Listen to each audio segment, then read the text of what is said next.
నమస్కారం, వార్తలకు స్వాగతం. ముందుగా ముఖ్యాంశాలు.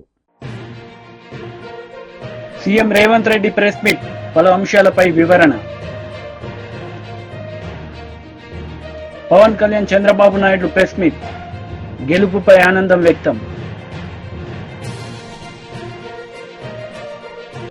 CM Revanth Reddy press meet నిర్వహించారు. ఈ సందర్భంగా పలు అంశాలపై ఆయన మాట్లాడారు. స్వామిక వాదులందరినీ కూడా సమన్వయం చేసి నరేంద్ర మోడీ భారతీయ జనతా పార్టీ నేతృత్వంలో నడుస్తున్న ఎన్డీఏ ప్రభుత్వం ప్రజా వ్యతిరేక నిర్ణయాలను, పరిపాలన వైఫల్యాలను దేశ స్థాయిలో ప్రచారం కల్పించి ఎన్డీఏ కూటమికి ప్రత్యామ్నాయంగా ఇండియా కూటమిని ఏర్పాటు చేసి వీలైనంత మేరకు సహకరించిన వాళ్ళందరినీ సహకారం తీసుకొని సమన్వయం చేసుకొని ఏఐసిసి అధ్యక్షుడు మల్లికార్జున్ ఖర్గే గారు, శ్రీమతి సోనియా గాంధీ గారు, రాహుల్ గాంధీ గారి యొక్క పాదయాత్ర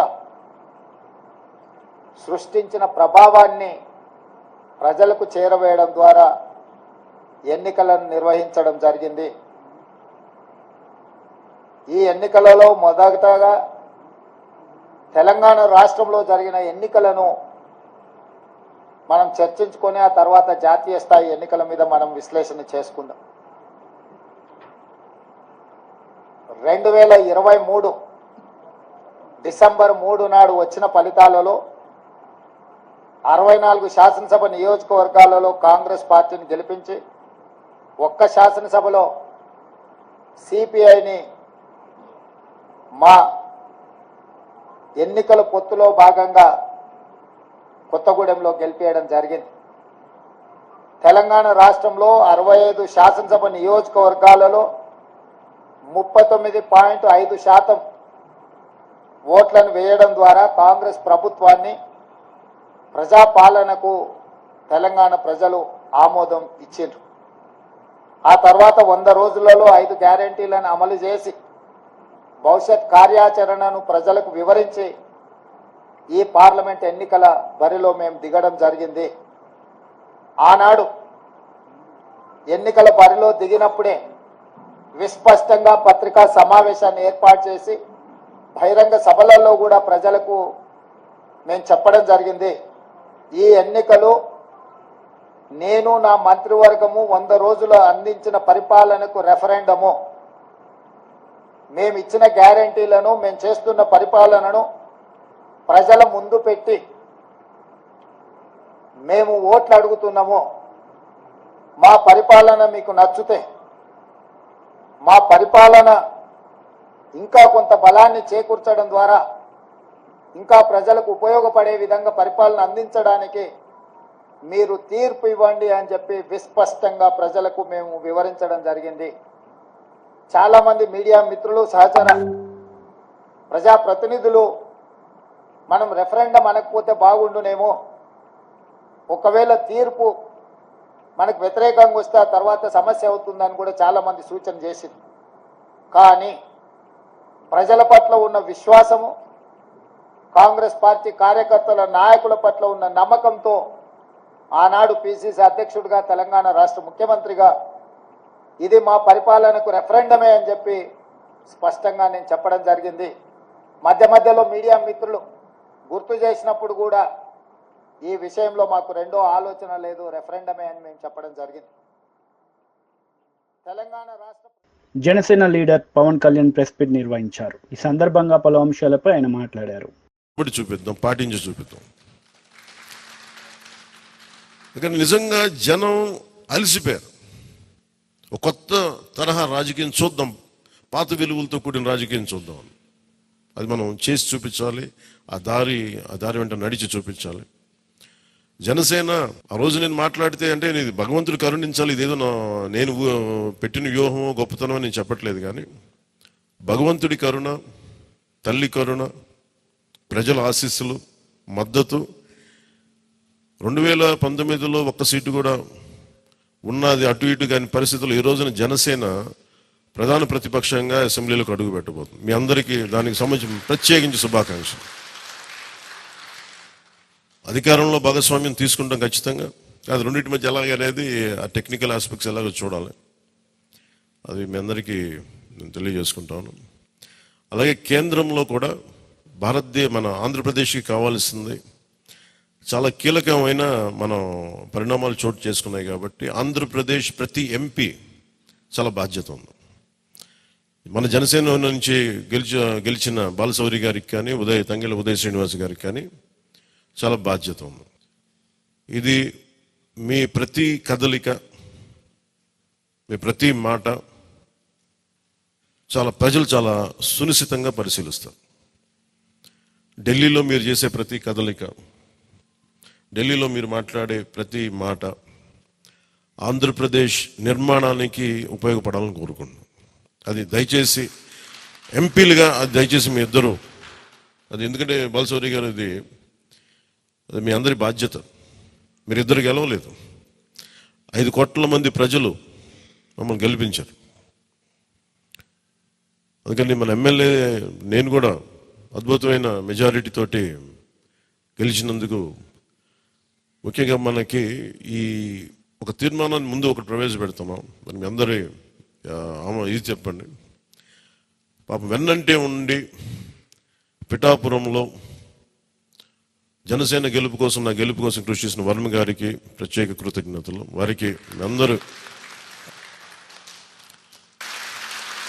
వర్మ గారికి చాలా చాలా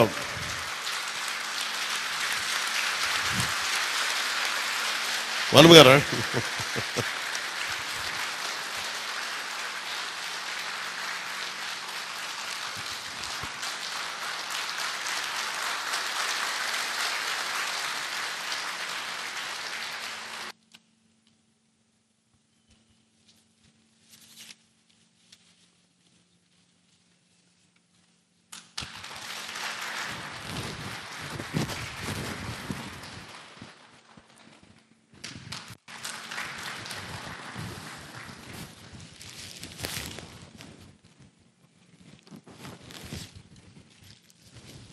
మన కోసం పనిచేసిన తెలుగుదేశం వర్మ గారిని ఇది గుర్తించడం అంటే మన కోసం పనిచేసిన తెలుగుదేశం నాయకులందరికీ, భారతీయ జనతా పార్టీ నాయకులందరికీ కూడా నా పార్టీ తరపు నుంచి ప్రత్యేక కృతజ్ఞతలు.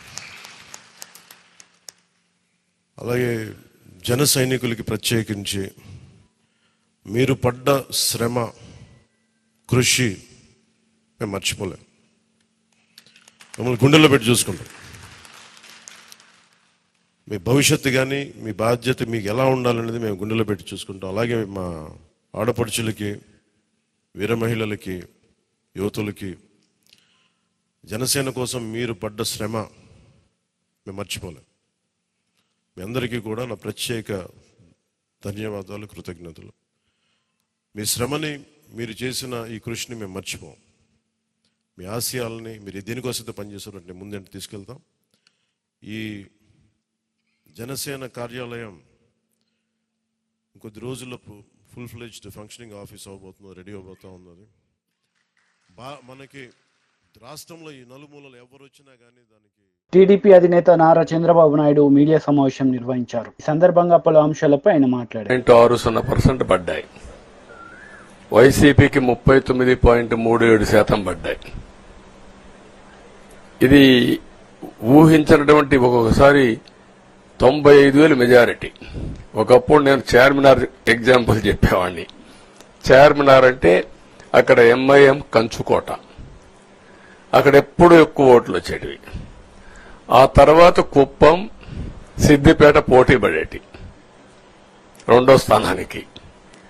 అప్పుడు కూడా 70,000, 80,000, 50,000 కాడ ఆగిపోయేవాళ్ళం. ఈసారి 95,000, 94,000, మళ్ళా 92,000, 91,000. మంగళగిరి లాంటి కాన్స్టిట్యున్సీలు 91,000 మెజారిటీ. ఏ విధంగా అభివర్ణించాలో నాకైతే అర్థం కాదనమాట. అంతా ఇదెళ్లిపోయినాయి. ఇవన్నీ చూసిన తర్వాత ప్రజలు ఇచ్చిన తీర్పు మీరు చూస్తే అహంకారం, నియంతృత్వం, విచ్చలవిడితనం, ఏదంటే అది చేస్తాననుకుంటే ప్రజలు క్షమించే పరిస్థితులు లేరు. అదే ఈరోజు నిరూపించే పరిస్థితికి వచ్చారు. ఒక మాటలో చెప్పాలంటే ఈసారి వీళ్ళు చేసింది గుణపాఠం పాలకులకు కాదు, అవినీతి అహంకారంతో ముందుకు పోయే ఎలాంటి ధ్వంసకారులకైనా ఇదే జరుగుతుందని నిరూపించారు ప్రజలు. దానికి మనస్ఫూర్తిగా అభినందిస్తున్నా. అదే సమయంలో 5 సంవత్సరాలు మా కార్యకర్తల పడిన ఇబ్బందులు, చాలా మంది స్లీప్లెస్ నైట్స్, కంటి నిండా నిద్రపోని పరిస్థితి. అక్కడి నుంచి నేను చూస్తే చాలా కడాన మనిషిని హింస పెడుతూ, నువ్వు ప్రాణంతో బతకాలంటే జై జగనన్నమంటే జై తెలుగుదేశం, జై చంద్రబాబుని ప్రాణాలు వదిలిన సందర్భం చంద్రయ్య. ఇది తలుచుకుంటే ఆ కమిట్మెంటే, ఆ త్యాగాల ఫలితమే ఈరోజు ప్రజాస్వామ్యాన్ని కాపాడుకోగలిగాం.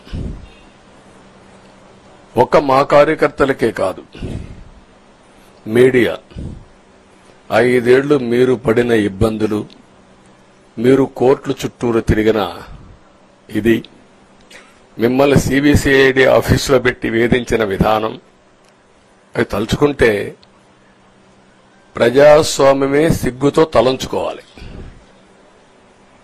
అలాంటి సంఘటనలు జరిగాయి. మేనేజ్మెంట్ని ఒకరినని కాదు, ఎవరినైనా పట్టుకురావచ్చు, ఏదైనా చేయొచ్చు అనే ధీమా వచ్చేసి ఇష్టానుసారంగా ప్రవర్తించే పరిస్థితికి వచ్చారు. అదే సమయంలో ప్రజల మీద, మా పార్టీ మీద సరే, ఈవెన్ జనసేన పవన్ కళ్యాణ్, ఆయనకు కూడా స్వేచ్ఛ లేదు.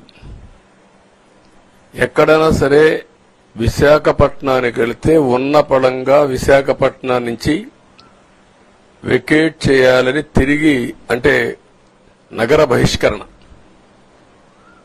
ఒక నాయకుడిని నగర బహిష్కరణ చేస్తే కారణం చెప్పకుండా ఇంకా వేరే వాళ్ళ కథ ఏముంటుందో మనం ఆలోచించుకోవాల్సిన అవసరం ఉంది. కేసులు పెడితే ఎందుకు? BJP leader Raghunandan Rao press meet నిర్వహించారు. ఈ సందర్భంగా పలు అంశాలపై ఆయన మాట్లాడారు. అడుగు పిలువు, మీటింగ్ పెట్టి రేపు ప్రగతి భవన్లో వస్తా, సెక్రటరియట్కి పిలువు, సమీక్ష పెట్టి వస్తా. నా టెలిఫోన్ అఫీషియల్ నెంబర్ నుంచి నేను పోలీసు వాళ్ళని బతిలాడినా, బెదిరించిన, సార్ పైసలు వంచుతూ వచ్చి పట్టుకోమని చెప్పి. గది చేతగాలేదు నీకు, కానీ నువ్వు వచ్చి కథలు చెప్తా ఉన్నావు. రేపు వాళ్ళ ప్రియ మిత్రుడు హరీష్ రావు గారిని సిద్దిపేటలో కూడా ఓడగొట్టేది భారతీయ జనతా పార్టీ కాబట్టి ఇప్పటి నుంచే ఏదో ఒక రకంగా హరీష్ని కాపాడుతందుకు శుద్ధులేస్తా ఉన్నాడు. లేకపోతే ఎందుకు పట్టుకుంటలేవు? కేసీఆర్ని ఎందుకు పట్టుకుంటలేవు? రాధాకిషన్ రావు చెప్పిండు కదా, క్రిస్టల్ క్లియర్గా చెప్పిండు కదా, నేను పోయి నీకు చేత కాకపోతే, నీ పోలీసు వాళ్ళకి తెలవకపోతే, రఘునందన్ అనే నేను వకీల్గా చెప్తున్నా, నా 30 సంవత్సరాల ప్రాక్టీస్లో చెప్తున్నా అని డీజీపీకి డీసీపీ రాధాకిషన్ రావు స్టేట్మెంట్ చదివి వినిపించిన, కాపీ ఇచ్చిన, ఏసీపీ భుజంగరావు స్టేట్మెంట్ చదివి వినిపించిన, అండర్లైన్ చేసి చెప్పిన ఎక్కడ వాళ్ళు చెప్పారు అనేటువంటి విషయం. అదే రకంగా సిఐ సాయి కిరణ్ ఏం చెప్పిండో చెప్పిన. వెంకట్రామరెడ్డికి వ్యతిరేకంగా ఇన్ని సాక్ష్యాధారాలను తీసుకొచ్చి నేను ఎన్నికలకు 10 రోజుల ముందు మీ డీజీ గారికి ఇస్తే ఎందుకు అరెస్ట్ చేయలే వెంకట్రామరెడ్డిని? అచ్చా, పొంగులేటి శ్రీనివాసరెడ్డికి వియ్యంకుడని అరెస్ట్ చేయలేదా? లేకపోతే గెలిచినాక వెంకట్రామరెడ్డి గారు, హరీష్ గారు, మిగతా మా మెదక్ జిల్లాలో ఉన్న బీఆర్ఎస్ ఎమ్మెల్యేలు అందరూ కలిసి మీ పార్టీలకు వస్తారని చెప్పి ఏమన్నా ఫ్లైట్లో ఒప్పందం చేసుకున్నా రేవంత్ రెడ్డి గారు? నాకైతే గంతే అనిపిస్తుంది. అందుకనే మీరు ఆ రకంగా పనిచేసిరేమో అని నేను అనుకుంటా ఉన్నా. అందుకని రేవంత్ రెడ్డి గారు మెదక్ పార్లమెంట్ గురించి కానీ రఘునందన్ గురించి కానీ మాట్లాడేటప్పుడు ఒక్క అక్షరం, ఒక ఏళ్ళు నాదికి చూపిస్తే మిస్టర్ రేవంత్ రెడ్డి 4 ఏళ్ళు నేను చూపెడతాయి. రఘునందన్ రావు జై తెలంగాణ అన్నోడు, రఘునందన్ రావు రోడ్లు ఎక్కినోడు, రఘునందన్ రావు పోలీసులతోటి కలబడ్డోడు, కుస్తీ పట్టినోడు, ఆఖరికి ప్రతి చౌరస్తాలో ఈట్కా జవాబ్ పత్తర్ సే దేంగే అని చెప్పి వచ్చినాడు రఘునందన్. కాబట్టి నీలాంటి వాళ్ళకి ఎవడు భయపడ్డాడు కాదు. రఘునందన్ గురించి మాట్లాడాలంటే బాగా దగ్గర పెట్టుకో, ఒళ్ళు దగ్గర పెట్టుకొని మాట్లాడుకో. నేను చెప్పిన దాంట్లో ఏమైనా తప్పు ఉందని నువ్వు చెప్తే నేను నిరూపించేందుకు సిద్ధంగా ఉన్నా. అరే 1200 ఓట్లలో పొంగనాలు కొట్టినావు, ఇంకా ఎమ్మెల్సీ మేనేజ్ చేసుకోవడం చేతగాలే. మాది నైతిక విజయం అంటాడు నీ మంత్రి ఒక ఆయన వచ్చి. ఓడిపోయినానికి నైతిక విజయం ఏముంటుంది? రాజకీయాల్లో జో జీతా ఓఈసీ కందర్, ఓడిపోయినాడు శుద్ధులు చెప్పుడేంది? ఏం చెప్తా ఉన్నారు మీరు ముచ్చట్లు? అందుకని మీరు ఒకసారి దయచేసి ఆలోచించుండ్రి, అర్థం చేసుకోండి ప్రజలారా. రేవంత్ రెడ్డి అనేట ఆయన నాకు చెప్పరాదా? మరి మహబూబాబాద్లో ఎట్లా గెలిచిరు మీరు? బీఆర్ఎస్ ఎంపీ లేదా మహబూబాబాద్లో? సిట్టింగ్ ఎంపీ ఎవరు? మహబూబాబాద్లో బీఆర్ఎస్ సిట్టింగ్ ఎంపీని ఓడగొట్టుకొని, మీ మాలవతి కవిత గారిని ఓడగొట్టుకొని కేసీఆర్ గారు, హరీష్ రావు గారు మీకు ఓట్లు వేయించిరా? బలరాం నాయక్ గారిని గెలిపించిరా? ఖమ్మంలో మీ పొంగులేటి శ్రీనివాసరెడ్డి వియంకుని గెలిపించేందుకు ఈ పని చేసిరా? ఎవరిని నామా నాగేశ్వరరావుని బలి చేసి బీఆర్ఎస్ వాళ్ళంతా కాంగ్రెస్ కోట్లు వేసిరా? నేను మాట్లాడగలుగుతాను కదా, చాలా ఉన్నాయి కదా సాక్ష్యాలు, ఆధారాలు. 8 చోట్ల నువ్వు గెలిచినావు కదా, ఆ 8 చోట్లలో బీఆర్ఎస్ ఓట్ షిఫ్ట్ నీకు అయిందా? అదేనా హరీష్ రావుకి నీకు మధ్యలో ఉన్నటువంటి అగ్రిమెంటు? చంద్రశేఖరరావు అనేటువంటి బొందబెట్టి బీఆర్ఎస్ పార్టీని హస్తగతం చేసుకునేందుకు, బీఆర్ఎస్కి 0 సీట్లు వచ్చేందుకు ప్రయత్నం చేస్తా అని అల్లుంతోటి నువ్వేమైనా అగ్రిమెంట్ చేసుకున్నావా? BJP leader Etela Rajender press meet నిర్వహించారు. ఈ సందర్భంగా పలు అంశాలపై ఆయన మాట్లాడారు. ఇప్పుడేమో ఈ దేశంలో పెద్ద పార్టీలు లేవు, స్వతంత్రాన్ని తెచ్చిన పార్టీగా ఛాంపియన్ పొంది ఇవాళ ఆ లెగసీలో భాగంగా కాంగ్రెస్ పార్టీకి నెహ్రూ గారు 1952, 57, 62 మూడోసారి కూడా వారు ఎన్నికయ్యారు. 64లో వారు ప్రథమపదించారు. కానీ వాళ్ళ మోడీ గారికి ఏ లెగసీ లేకుండా సంకీర్ణ రాజకీయాలు దేశాన్ని నడుపుతున్నటువంటి ఈ రోజులల్లో ఒక టర్మే ఉంటే ఇంకో టర్మ్కి ఇంకొక ప్రభుత్వాన్ని ఎన్నుకుంటున్న ఈ రోజులలో 10 ఏళ్ళు గడితే ముఖం మొత్తి ఇక వద్దుపో అంటున్న ఈ సందర్భంలో ఇవాళ 3వసారి ముచ్చటగా మళ్ళీ నరేంద్ర మోడీ గారి నాయకత్వంలో 296 సీట్లతో మేము మాతో పాటుగా 2 పార్ట్నర్స్ అలయన్స్ తోటి ఇవాళ మళ్ళీ 3వసారి ముచ్చటగా ప్రధానమంత్రి కాబోతున్నటువంటి సందర్భం మనం చూస్తూ ఉన్నాం. కాబట్టి ఇలా తెలంగాణ ప్రజానీకానికి ఏ నమ్మకం, ఏ విశ్వాసం మా మీద పెట్టుకున్నారో ఆ విశ్వాసాన్ని, ఆ నమ్మకాన్ని ఎక్కడ కూడా వమ్ము చేయకుండా అనునిత్యం మీకు అందుబాటులో ఉండి మాకు ఇచ్చినటువంటి ఈ పదవిని అలంకారం కోసం కాకుండా నోట్లో నాలుకలాగా ఉండి మీతో ఉండి మీ సమస్యల పరిష్కారంలో మమ్మల్ని ఎన్నుకున్న నియోజకవర్గాల అభివృద్ధిలో అబ్కీ బార్ 400 పార్ ఫిర్ ఏక్ బార్ మోడీ సర్కార్ ఈ 2 నినాదాలు ఇచ్చింది భారతీయ జనతా పార్టీ కాదు, మా నాయకులు కాదు. ఈ నినాదం ఇచ్చింది 10 సంవత్సరాలుగా నరేంద్ర మోడీ గారి పరిపాలన చూసిన తర్వాత నచ్చి మెచ్చి ప్రజలు ఇచ్చినటువంటి నినాదం అది, ప్రజలు ఇచ్చిన నినాదం అది. అయినా ఈ దేశంలో మళ్ళీ అధికారం రావాలంటే 272 సీట్లు కావాలి. మ్యాజిక్ ఫీవర్ మీకు తెలుసు. 272 ఇవాళ 296 ఇవాళ మీరు చూస్తున్నాక పక్క రాష్ట్రంలో 5 ఏళ్ళకి ఆగమైపోయింది. అంతకుముందు మన్మోహన్ సింగ్ గారు కూడా 10 ఏళ్ళు పాలించింది. మళ్ళా దెబ్బ కొడితే ఇప్పటిదాకా లేవలే. మొదటిదాకా పాలించిన ఈ రాష్ట్రంలో పాలించిన కేసీఆర్ గారు కూడా 10 ఏళ్ళకి ఏమైందో మీకు చూసింది. టీడీపీ లీడర్ మీడియా సమావేశం నిర్వహించారు. ఈ సందర్భంగా పలు అంశాలపై ఆయన మాట్లాడారు.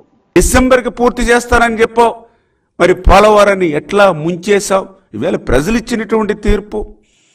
ఆ రోజు ప్రతిపక్ష నాయకుడిగా అమరావతిని స్వాగతిస్తూ ఉన్న 30,000 ఎకరాలు పైబడి రాజధానికి ఉండాలని ఆ రోజు అసెంబ్లీలో చెప్పి అధికారంలోకి వచ్చిన తర్వాత అమరావతి కాదు 3 ముక్కలని చెప్పి ఏ 3 ముక్కలైనా ఒక్క ఇటుకు కూడా పెట్టలేనటువంటి నీ అసమర్థతకి నిన్న ప్రజలు ఇచ్చినటువంటి తీర్పు. అధికారంలోకి వచ్చినటువంటి వారం రోజుల్లోనే ప్రజావేదికను కోల్చడం ద్వారా ఏదైతే నీ అరాచకత్వాన్ని ఈ ఆంధ్రప్రదేశ్ రాష్ట్రంలో ప్రారంభించావో దాన్ని వ్యతిరేకిస్తూ ప్రజలు ఇచ్చినటువంటి తీర్పు.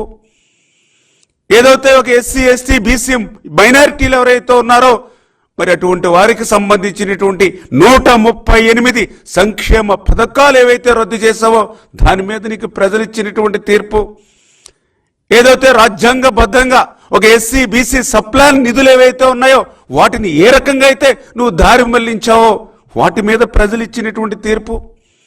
పేదవాడు 5 రూపాయలకి పట్టెడు అన్నం తినేటువంటి అన్న క్యాంటీన్ని నువ్వు రద్దు చేసి పేదల కడుపు కొట్టావు. అది ప్రజలు ఇచ్చినటువంటి తీర్పు. ఒక ఆడబిడ్డ పెళ్లి చేసుకుంటే ఒక చంద్రన్న పెళ్లి కానుక, ఎవరైనా ప్రమాదవశాత్తు ఎవరైనా చనిపోతే వాళ్ళకు ఒక చంద్రన బీమా, మరి వాటిని రద్దు చేశావు. అందుకే ఈరోజు ప్రజలు ఇచ్చినటువంటి తీర్పు ఏదైతే ఈవేళ ప్రకృతి సహజ సిద్ధంగా వచ్చేటువంటి ఇసుకను కూడా నువ్వు ఈవేళ కొల్లగొట్టినటువంటి పరిస్థితి. ఏదైతే ఆ రోజు మద్యపాన నిషేధం అన్నావు, అధికారంలోకి వచ్చాక మద్యాన్నే వనరుగా మార్చుకుని ఆ బ్రాందీ షాపుల్ని నువ్వు సొంతం చేసుకుని ఆ బ్రాందీ షాపుల్లో సైతం నువ్వు సొంతంగా నీ సొంత బ్రాండులను తయారు చేసుకుని కల్తీ మద్యం, నాసిరకం మద్యం ఇచ్చే ఈవేళ వాళ్ళ జేబులు కొట్టేయడమే కాదు, వాళ్ళ ప్రాణాలను ఏవైతే కొల్లగొట్టావో దాని మీద ప్రజలు ఇచ్చినటువంటి తీర్పు. ఏదైతే ఈ యొక్క ఆంధ్రప్రదేశ్ రాష్ట్రంలో ఏదైతే విలువైనటువంటి గనులు ఏవైతే ఉన్నాయో, మైన్స్ ఏవైతే ఉన్నాయో, ప్రజల సంపద ఏదైతే ఉందో దాన్ని ఏ రకంగా అయితే నువ్వు లూటీ చేశావో దాని మీద ప్రజలు ఇచ్చినటువంటి తీర్పు. ఏదైతే ఆంధ్రప్రదేశ్ రాష్ట్ర భవిష్యత్తు తరాల వారికి ఉపయోగపడవలసినటువంటి మరి విలువైనటువంటి భూములు, ఆఖరికి కలెక్టర్ ఆఫీసులు, పార్కులు వంటి సైతం నువ్వు తాకట్టు పెట్టుకుని నీ అనసూయులకు వేలంపాట పెట్టుకుని నీ యొక్క అనసూయులకు అమ్ముకుని విలువైనటువంటి భూములు కూడా ఏదైతే నువ్వు ఆంధ్రప్రదేశ్ రాష్ట్రంలో 5 సంవత్సరాల్లో కొట్టేశావో మరి ఇవన్నీ చాలా ఉన్నట్టుగా. అంటే 5 సంవత్సరాల పరిపాలనలో ఈ ఇసుక, లిక్కరు, మైన్స్, ఏదైతే విలువైనటువంటి భూములు అంటే ప్రభుత్వానికి సంబంధించినటువంటి ఆస్తులన్నింటినీ కూడా కొల్లగొట్టేసి రేపు మళ్ళీ అధికారంలోకి వస్తే కొల్లగొట్టడానికి ప్రభుత్వ ఆస్తులు కూడా ఏమీ ఉండవనేటువంటి ఆలోచనతో వ్యక్తుల ఆస్తులు కూడా కొల్లగొట్టేయాలని ఏదైతే నువ్వు తీసుకొచ్చినటువంటి ల్యాండ్ టైటిలింగ్ యాక్ట్ ఏదైతే ఉందో దాని మీద ప్రజలు ఇచ్చినటువంటి తీర్పు. ప్రతి జూన్ నెలలోనూ ఒక రివ్యూ పెడతావు. వర్షాకాలం ముగిసిన వెంటనే రోడ్లన్నీ కూడా నిర్మాణం చేస్తామని. కానీ 5 సంవత్సరాలు 5 వర్షాకాలాలైనా గుంతలు కూడా పూడ్చలేనిటువంటి నీ రోడ్ల పరిస్థితికి ప్రజలు ఇచ్చినటువంటి తీర్పు. నాణ్యమైనటువంటి కరెంటు ఇవ్వడం నీకు ఎట్లానూ చేత కాదు. కనీసం ఆ కరెంటు ఛార్జీలు కూడా పెంచకుండా పరిపాలన నీకు సాధ్యం కాలేదు. వార్తలు ముగించే ముందు ముఖ్యాంశాలు మరోసారి. CM Revanth Reddy press meet, పలు అంశాలపై వివరణ. పవన్ కళ్యాణ్ చంద్రబాబు నాయుడు ప్రెస్ మీట్, గెలుపుపై ఆనందం వ్యక్తం. ఈ వార్తలు ఇంతటితో సమాప్తం. తిరిగి ప్రసారమయ్యే వార్తల్లో మళ్ళీ కలుద్దాం. అంతవరకు సెలవు. నమస్తే.